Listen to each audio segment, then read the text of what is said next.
नमस्कार, जय माता की। आज मैं लेकर आई हूँ ऋषि पंचमी व्रत की कथा और साथ में हम जानेंगे ऋषि पंचमी व्रत का महत्व। ऋषि पंचमी व्रत कब मनाया जाता है, आइए जानते हैं। भाद्रपद शुक्ल पक्ष की गणेश चतुर्थी के बाद ऋषि पंचमी का व्रत रखा जाता है।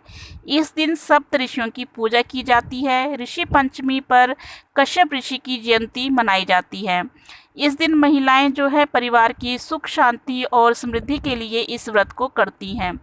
व्रत के दौरान ऋषि पंचमी व्रत की कथा सुनी जाती है। ऋषि पंचमी कोई त्योहार नहीं है, बल्कि महिलाओं द्वारा सप्त ऋषि यानी कि 7 ऋषियों को श्रद्धांजलि देने और रजस्वला दोष से शुद्ध होने के लिए रखा जाने वाला एक उपवास है, यानी कि एक व्रत है।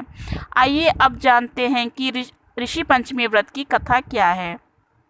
विदर्भ देश में उन्तक नामक एक सदाचारी ब्राह्मण रहता था।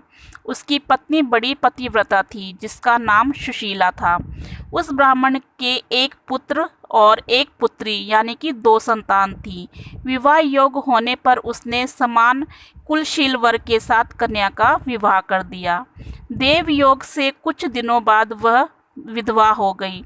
दुखी ब्राह्मण दंपति कन्या सहित गंगा तट पर कुटिया बनाकर रहने लगे। एक दिन ब्राह्मण कन्या सो रही थी कि उसका शरीर कीड़ों से भर गया।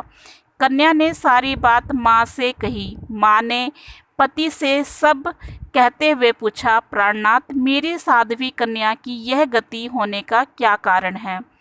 उत्तक ने समाधि द्वारा इस घटना का पता लगाया और बताया, पूर्व जन्म में ये कन्या जो है ब्राह्मणी थी। इसने रजस्वला होते हुए बर्तन छू दिए थे। इस जन्म में भी इसने लोगों की देखा देखी ऋषि पंचमी का व्रत नहीं किया, इसलिए इसके शरीर में कीड़े पड़ गए। धर्मशास्त्र की मान्यता है कि रजस्वला स्त्री जो है वो पहले दिन चंडालिनी और दूसरे दिन ब्रह्मघातनी और तीसरे दिन धोबिन के समान अपवित्र होती है।